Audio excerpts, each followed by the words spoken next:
Dijo San Martín: para defender la causa de la independencia no se necesita otras cosas que el orgullo nacional. Manifestemos este orgullo y escucharemos a continuación un discurso del profesor Luis Migel.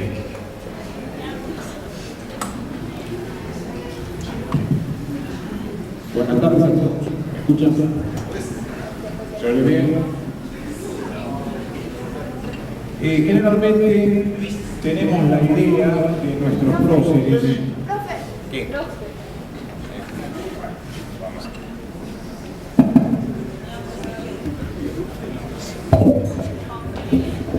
Una idea muy difundida entre nosotros es considerar a nuestros próceres como semidioses que están en un Olimpo muy lejano, que aparecen en monumentos, en bustos, plazas con su nombre, avenidas con su nombre, aparecen en los billetes. Y toda esa parafernalia nos hace olvidar que fueron seres humanos como nosotros. Lo que ocurre es que llevaron a cabo hazañas de las que hoy nos asombramos. Hoy especialmente, que recordamos la muerte del general San Martín, y quiero hacer unas breves reflexiones acerca de su vida, más que de sus hazañas políticas y militares, que por supuesto son indiscutibles. San Martín nace en 1778 en Yapeyú, Corrientes, un pueblito que era una antigua reducción jesuítica. 5 años después, la familia se muda a España, toda la familia San Martín, y siendo ya adolescente ingresa en la Academia Militar para oficiales del Ejército Español. En España, San Martín va a destacarse como oficial de caballería, va a pelear por España frente a los portugueses, los ingleses y los franceses, pero toma contacto con aquellos grupos de americanos que estaban en Londres como centro de conspiración y que se preparaban para la gesta emancipadora de toda América, no solamente de América del Sur. San Martín en fines de 1811 deja el ejército español, pasa a Londres y en Londres se embarca junto con Carlos de Alvear, Matías Sapiola y otros con dirección al Río de la Plata. Sus amigos logran que se le reconozca el cargo militar de teniente coronel del ejército español que tenía, y San Martín se pone al servicio de la causa americana. Lo primero que va a hacer, siendo oficial de caballería, es darse cuenta que el ejército argentino no tenía un regimiento de caballería. Por eso crea el primer regimiento de caballería de nuestras Fuerzas Armadas, que es el de los granaderos a caballo. Y siguió un modelo.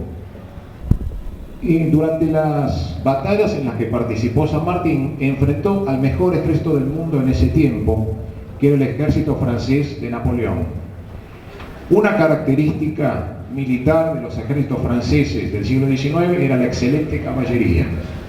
San Martín tomó y observó cómo se movía en el campo de batalla la caballería napoleónica y tomó ideas para su propia caballería. En la historia del regimiento de granaderos a caballo, San Martín creó un cuerpo de élite con un alto sentido del honor. Inclusive cualquier granadero que rechazara un duelo cuando era desafiado o no retaba duelo al que ofendía al regimiento era expulsado. La subordinación al jefe era total. De modo que crea un cuerpo de élite que va dispuesto a morir por su comandante, pero él da el ejemplo. El primer ejemplo va a ser una escaramuza llamada batalla o combate en Santa Fe, en San Lorenzo, junto al Paraná. Y ahí San Martín, para dar el ejemplo como jefe, se pone al frente de una de las alas de caballería. Y por supuesto recibe una descarga que le mata al caballo y es rescatado por el sargento Cabral y el granadero Baigorria. Pero San Martín ahí da el ejemplo: soy el jefe, síganme, los hago trabajar, los subordino, pero yo trabajo tanto como ustedes. Después de esto, de esa victoria de San Lorenzo, San Martín es llamado para reemplazar a otro patriota argentino que lamentablemente en lo militar siempre tuvo fracasos, don Manuel Belgrano. Después de tantas notas le dijeron, Belgrano, el directorio le dijo, Belgrano, lo suyo no va, y va San Martín como comandante del Ejército del Norte, y Belgrano le entrega el mando. Lo quiere conservar a su lado porque Belgrano era un general improvisado que conocía muy bien el norte argentino, había peleado en Salta, Alto Perú, conocía, y San Martín pidió, lo quiero conservar como asesor militar. Lo llamaron de Buenos Aires a Belgrano para hacerle un juicio militar ante la corte marcial por derrotas sufridas. Pero San Martín fue siempre, igual que otros patriotas, un decidido partidario de nuestra independencia.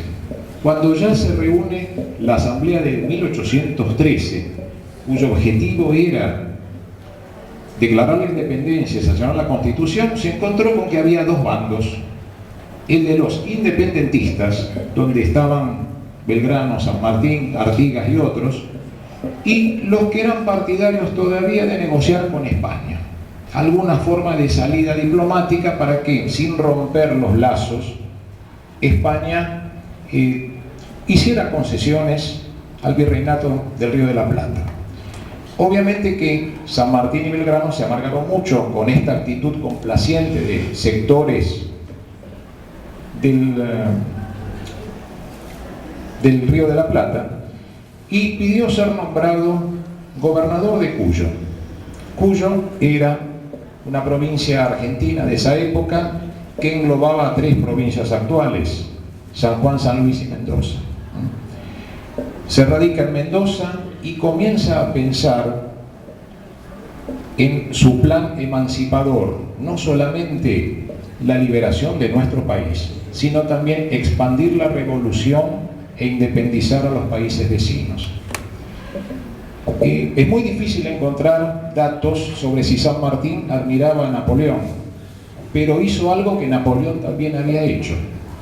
Cuando Napoleón no era el emperador, sino simplemente el general Bonaparte, cruzó al ejército francés por los Alpes al norte de Italia. San Martín fue por más. Los Andes son mucho más altos que los Alpes europeos, y planifica su campaña libertadora con el cruce de los Andes. Pero faltaba algo, una situación política, que era la independencia. San Martín siempre pregó y luchó por nuestra independencia, apuró a los congresos, decía que era importante, porque no era lo mismo ser un país libre e independiente que ser una provincia rebelde española. Entonces, siempre decían, si no declaramos la independencia, van a venir los españoles y nos van a colgar a todos como rebeldes. En el Congreso de Tucumán, cuando el 9 de julio se proclama la independencia, entonces ahí San Martín empieza a apurar todos sus resortes políticos y económicos para preparar la campaña libertadora, el ejército que iba a pasar a Chile cruzando los Andes. En 1817, hace ya 200 años, se libra un combate fuera de nuestras fronteras, el de Chacabuco. Y en Chacabuco, en primera línea, estaban unos personajes que integraban la sociedad, pero estaban muy abajo, que eran los ex esclavos o los esclavos liberados o los mulatos. San Martín integró a aquellas clases sociales relegadas en la época en la gesta emancipadora y en las luchas por la liberación de América. En el ejército libertador hubo algunos españoles renegados, hubo criollos, hubo indios, hubo mestizos, hubo negros, hubo mulatos. Todos a todos ellos San Martín les quiso dar estatus, identidad, dignidad. Y los esclavos negros, que él mismo se ocupó de entrenar, fueron los que estuvieron en primera línea en Chacabuco. Tanto es así que la artillería española destrozó al batallón de negros que San Martín había entrenado, y cuenta un testigo ocular que cuando San Martín recorre el campo de batalla de Chacabuco después de la victoria, ve los montones de cadáveres de aquellos soldados que él había entrenado, y decía, este testigo ocular escribió, fue la primera y única vez que al general lo vi conmovido.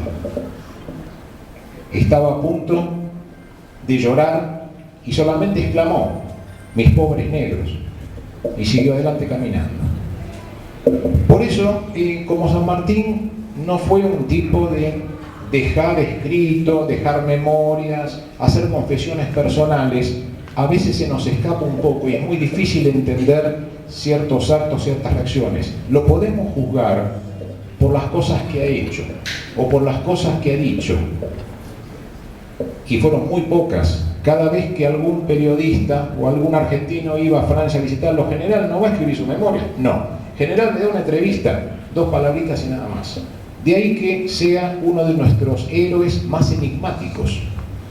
San Martín es un héroe que no pasó la vida en Argentina, vivió 72 años, estuvo 12, entre 1812 y 1824, que se va a Europa, y los años de infancia, que fueron 5. Después de terminar la campaña en Chile, se embarca en algo más ambicioso, que fue la liberación del Perú, atacar el centro neurálgico, político y económico del poder español en América. Y en 1821, Lima, la capital del viejo virreinato del Perú, cae. Y ahí, en 1822, un poquito más al norte, en Guayaquil, actual Ecuador, tiene una reunión secreta con otro libertador de América, que fue Simón Bolívar. Y sobre eso se dijeron muchas cosas, porque de esa reunión entre los dos grandes no hubo testigos oculares, no hubo actas, no hubo ningún testimonio.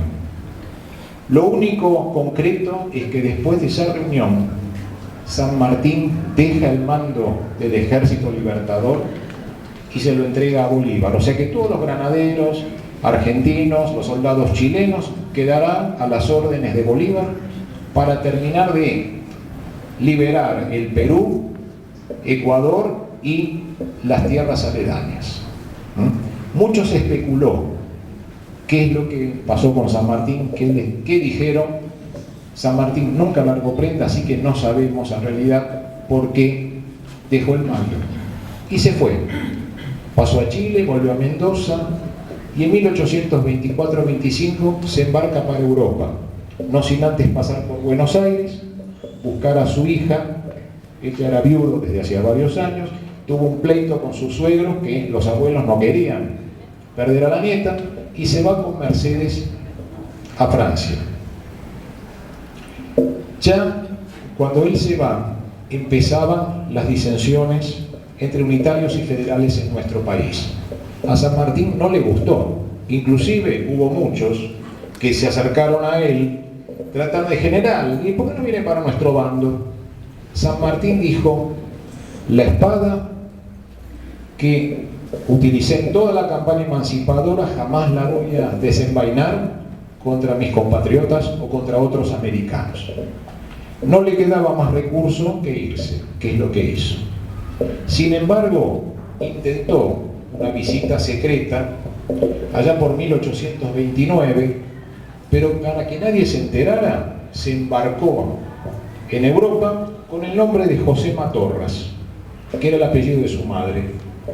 Entonces llega a Río de Janeiro, hace un transbordo hasta Montevideo y se entera que unitarios y federales están cometiendo atrocidades en ambos bandos, ya habían fusilado a Dorrego. Entonces San Martín, posiblemente muy amargado de ver que el país al que había contribuido a dar la libertad y la independencia se estaba desangrando en guerras civiles. Vuelve a Europa y morirá en Francia en 1850. En su testamento, San Martín pide que ser enterrado ahí mismo en Francia, en una tumba sencilla, una lápida, sin cruces, sin capillas ni nada. Obviamente que tiempo después, en 1880, el presidente Nicolás Avellaneda, a través de una ley del Congreso, ordenan la repatriación de los restos de San Martín. Actualmente descansa en una capilla lateral de la catedral de nuestra ciudad. ¿Qué es lo que podríamos rescatar de todo lo de San Martín? San Martín puso como meta de su vida un objetivo: la independencia de toda América, no solamente de Argentina. Puso su esfuerzo, puso el cuerpo. El cruce de los Andes lo hizo enfermo, tenía gastritis crónica, vomitaba sangre muchas veces, tomaba láudano, que era un analgésico líquido derivado del opio por los dolores, pero no dijo, pido el día, no, hoy Franco, hoy no me muevo, no, siguió como el resto del ejército. Él era uno de los soldados que acompañaban su expedición, uno de sus paisanos o compañeros, como él los llamaba. El general llamaba compañeros al simple soldado raso que servía en el Ejército Libertador. Era una campaña de todos, era un esfuerzo de todos, y él daba el ejemplo. Entonces hoy, que no tenemos, y ustedes tampoco tienen muchos ejemplos para seguir, ejemplos públicos me refiero, es bueno recordar a nuestros viejos próceres, a nuestros hombres eminentes que fundaron la patria, porque a las civilizaciones las fundan los gigantes, las mantienen los hombres y las arruinan los enanos. Desde hace décadas, nuestro país se ve sometido a una especie de enanismo político, económico, social, cultural, que no nos hace bien y nos ha tirado un poco al bombo. Y esa es la realidad. No somos el país que esperábamos ser, y si no remontamos esto, realmente no nos espera un buen futuro. No como el de Venezuela, por supuesto, pero tenemos que, tomando el ejemplo de San Martín y de otros próceres cuyas fiestas celebramos en las escuelas, tomar ejemplo de ellos y sobre todo ponernos a trabajar y desarrollar en nosotros el sentido del deber. Cuando nosotros hablamos de deber, pensamos, pero es algo muy grande. No, el deber de ustedes hoy, como estudiantes, es estudiar, punto. No se les exige otra cosa. El deber de nosotros docentes, como tales, es enseñarles, punto. No se nos pide otra cosa. Cada cual haciendo lo que tiene que hacer. Y entonces ahí podemos decir, bueno, vamos a tratar de torcer el destino e ir hacia una Argentina mejor. Yo creo que esto es lo que San Martín quiso dejarnos: esforzarse, trabajar, no aflojar, por el bien de la patria, que es el bien supremo terrenal. Muchas gracias.